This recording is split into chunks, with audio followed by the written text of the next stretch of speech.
What is going on, guys? It is Stab, and today we are here for the kickoff week of the Stab League, the National Pokemon League, I think is what we officially called it. But basically what this is, it's a league that I created among friends that I actually have in real life. So these are friends that I've hung out with many times, and they've been my friends for many years.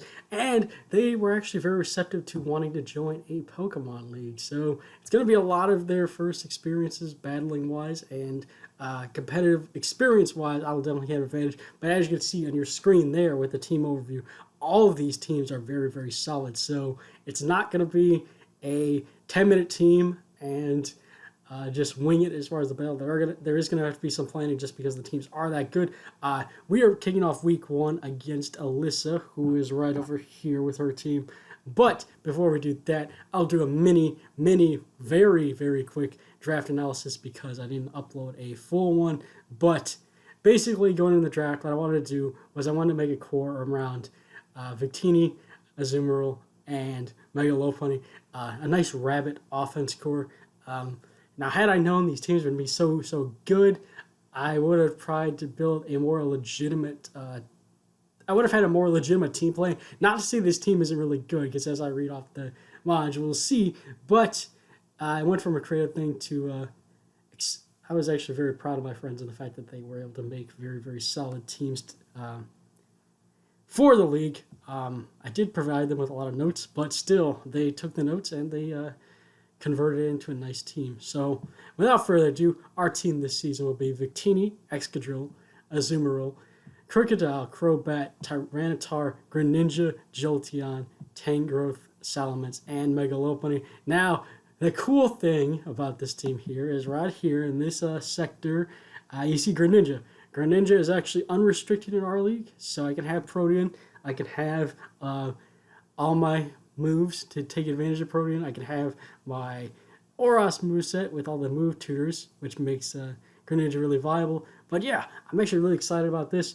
I do have a pretty solid pseudo-defensive core in Crobat, Tangrowth, and Tyranitar. I'm working out a trade as we speak, but there'll be more on that later on. And then another cool thing about this team is I do have a sand offense capability with Excadrill and Tyranitar. Alyssa got a really threatening team too. Her team consists of Landorus, Therian, Blissey, Keldeo, Latios, Cresselia, Feraligatr, Rotom H, Shaman, Ferrothorn, Florges, and Mega Garchomp. Now, I will get into the team in a second, but that is just a very, very threatening, very bulky team with some offensive hitters that my team does decently well with, but is still a threat nonetheless. As you see there, this is our number one concern right here, the duck. This week's mantra will be fuck the duck, and you will see the team that I have created to deal with that in just a minute here. Alright, we have flipped over to Showdown, and as we click on a team builder right here, this is the team that I have chosen to bring today. So we're going to go ahead and jump right into it and get on with our first Pokemon, which is our Greninja. Ninja Please is coming to lead off the offensive thing here.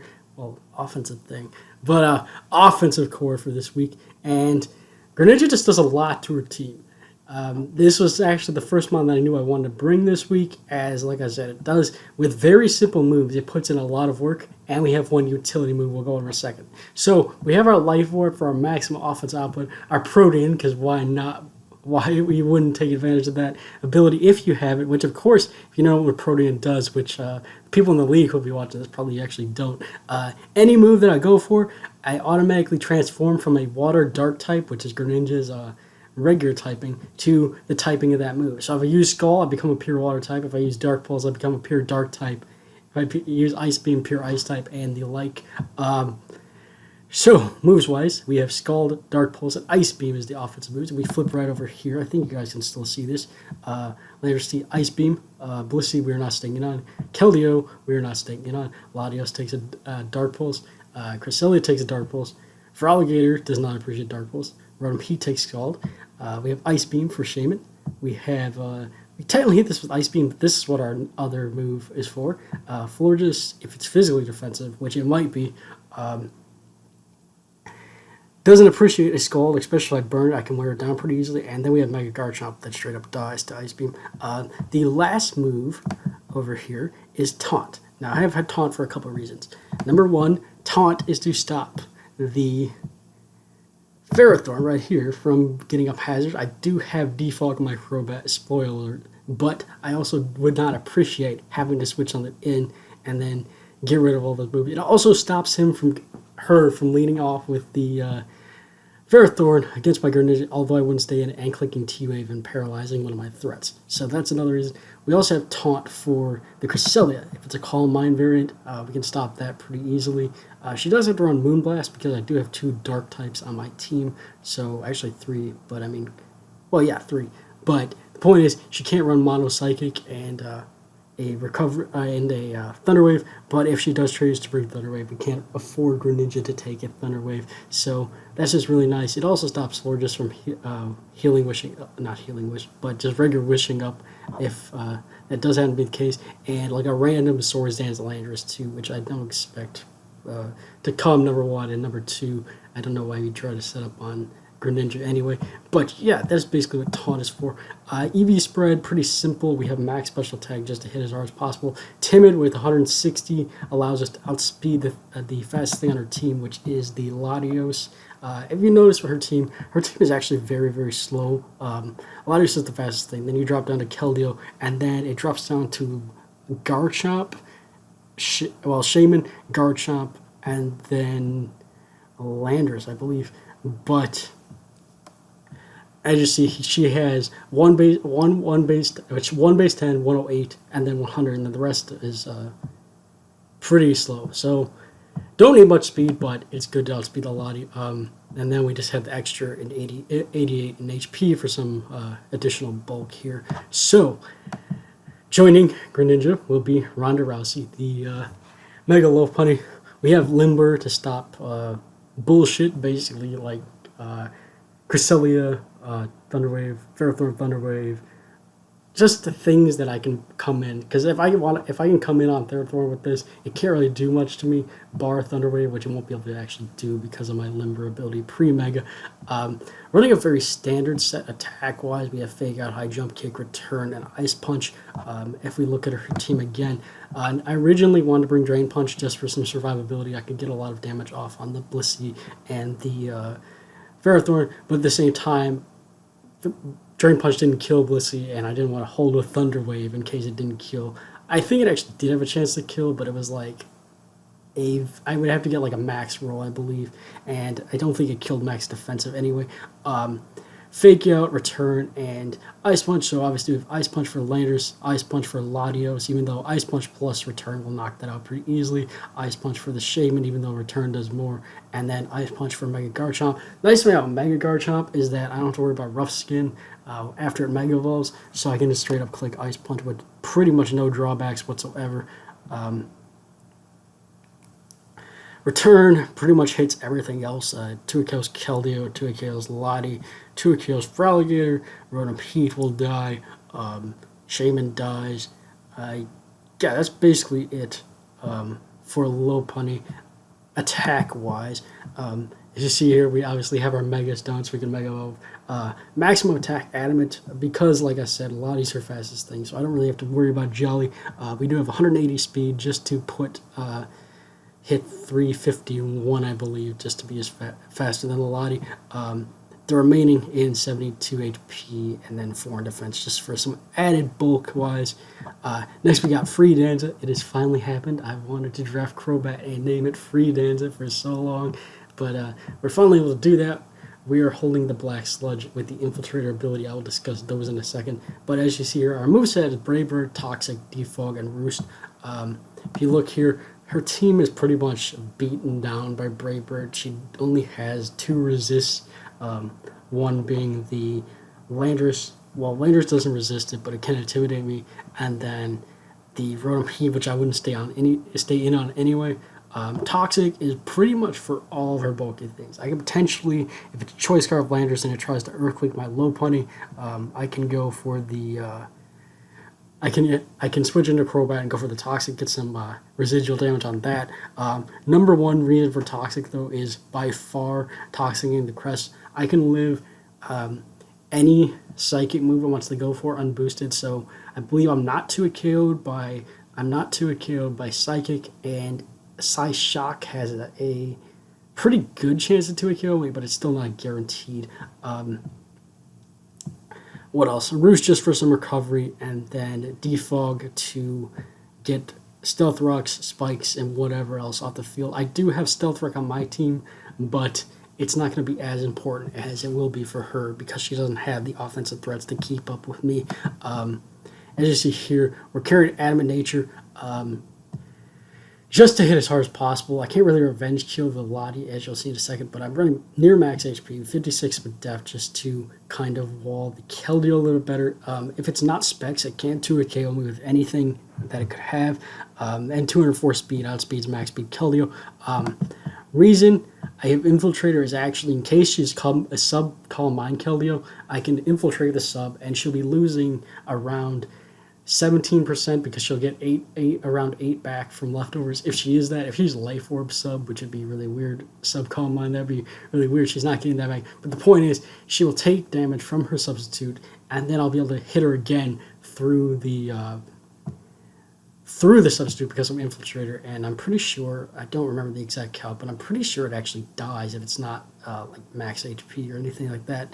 But yeah, that's a nice way to stop Calm Mind Keldeo. Again, I don't think Calm Mind Keldeo is going to be the answer for her this game. I think that a Choice Scarf variant is more likely, but you got to prepare for everything because the advantages and disadvantages of facing inexperienced players are definitely that I should have the advantage just because I've played before and all that, but at the same time, you don't know what they're going to bring and what they're going to do, so it's good to cover all the bases. But yeah, that is basically the Crobat. Like I mentioned, I have 204 speed just to outspeed a max speed Keldeo. I originally had this outspeeding Lottie, I believe, but at the same time, I have ways to deal with Latios, and I just felt like the bulk would be more efficient overall to have. Next, we have Indominus, the Tyranitar. Spoiler alert: I'm looking to trade this. I have a trade working in the wings here, but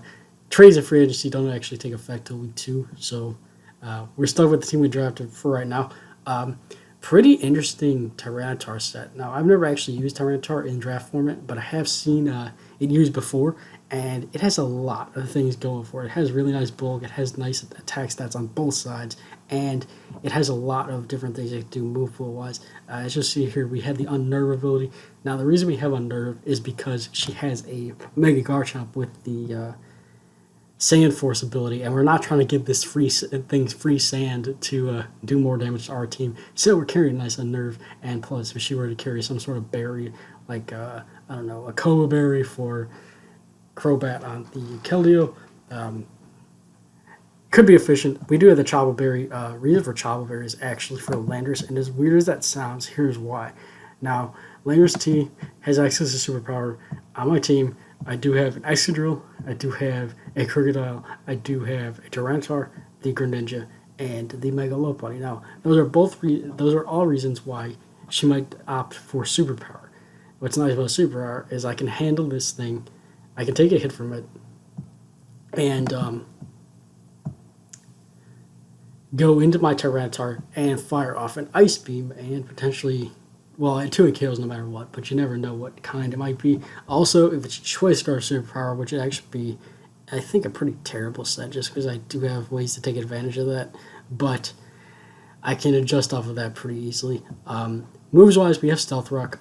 Stealth Rock really only is there for wearing down the Rotom Heat faster, but at the same time, she has a lot of bulky things that will not appreciate switching in repeatedly on rocks, especially Cresselia right here.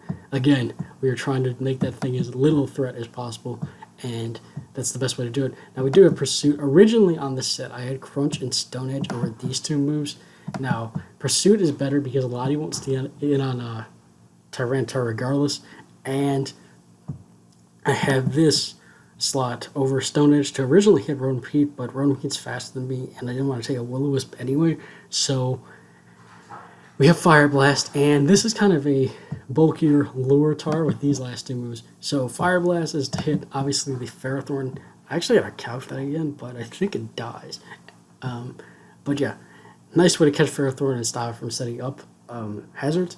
And then we have Ice Beam to hit the Landers in case he wants to lead off with that and try to do some shit. So that is what we've got attack-wise. Now, spread-wise, this is actually pretty similar to just regular support tar with max HP, 180 defense and 80 instant def.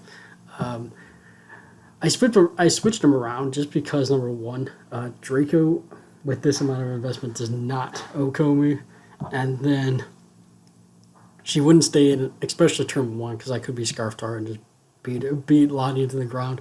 And then defensively, this is a little better just because things that she would hit Tyranitar with. Tyranitar is already bulky enough to live a skull from Keldeo, but Secret Sword actually hits on the physical side, so we do have a little bit more investment because of that. And also, this plays into the eliminate Tyranitar with the potential superpower, in that we can take the superpower because of the Chopper Berry, and then with this investment, it can't OHKO us back with the Earthquake if it's in case it's not choice, so we can potentially kill it right then. Moving on, we have our third member of our offensive core, which is our Victini, Rambo the Victini, and running an expert belt set with Blue Flare, Psychic, Glaciate, and U-turn.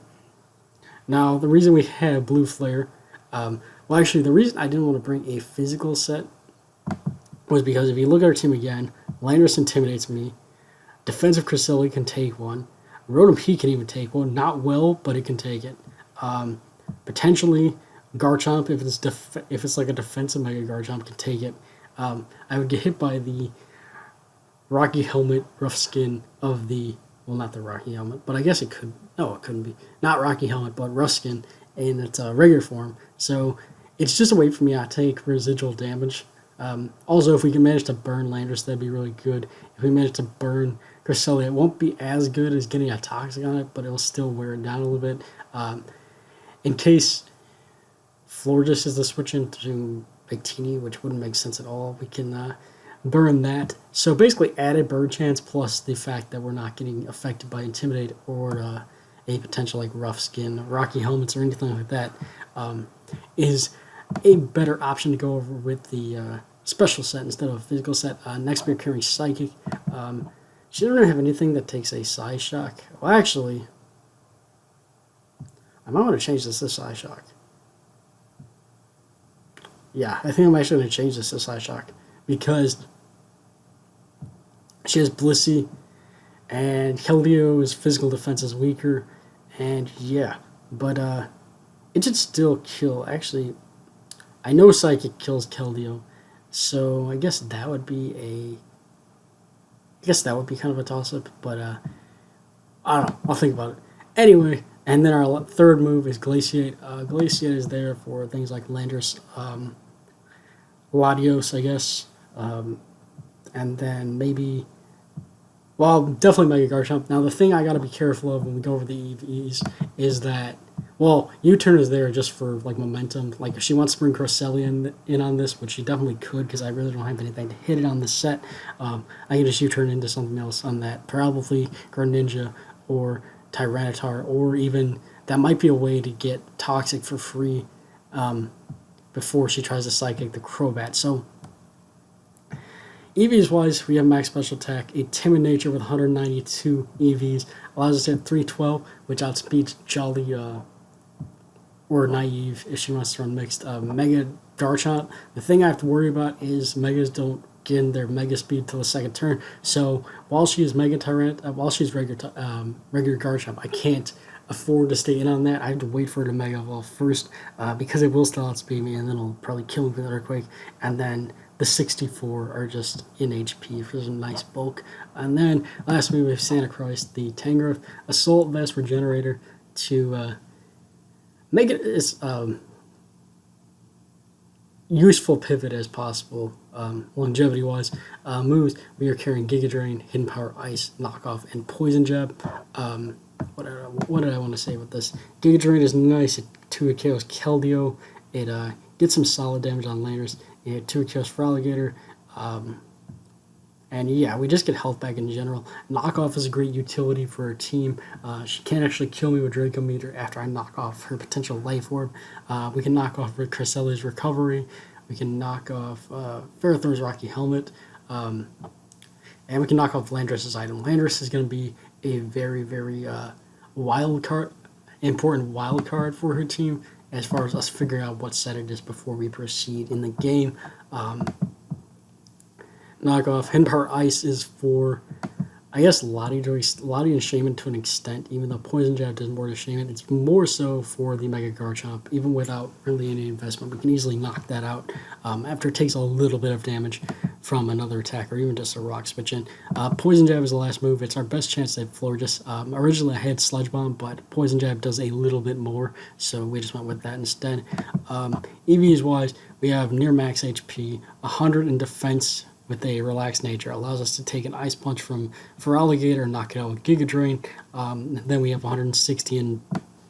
This is supposed to be in Spadef. Ooh, that was a nice catch on my part. 160 in Spadef. 160 in Spadef to just kind of take Draco Meters and attacks from Keldeo a little bit better. If it burns us, if the Keldeo burns us with Scald, it would be kind of bad, but that's something we got to deal with. Game plan wise, basically identify Landers' set, get rid of Cresselia, and then just kind of play around her the rest of her threats and try to make sure Ferrothorn doesn't get up that many hazards, because that would be very detrimental to the team plan. Leads wise, I'm more than likely going to lead with either Greninja or the Mega Lopunny. Mega Lopunny is nice because even if she leads Landers, I can go ahead and fake out and scout for the set based on the item, and then also if she were to lead like Blissey, if it's like Stealth Rock Blissey, it would be a decent. Lopunny's also a decent lead because fake out plus high jump kick guarantees that Blissey will die. So yeah, that's just really nice. Anyway, that is the team we are rocking with, and hopefully we do well in our first game. But yeah, I will see you guys at the battle. The battle will be up somewhere between Friday and Sunday, Friday and Monday, because we're actually trying to play in person. So whenever we're able to actually do that or not will depend on if the game gets uploaded on Sunday or Monday or Saturday, I guess. Although I hope we would play on Saturday. But yeah, anyway, this, as usual, will be up on the day after I finish the real battle. So hopefully you guys enjoyed. Leave a like if you did. Subscribe if you have not. And anyway, guys, I am out of here.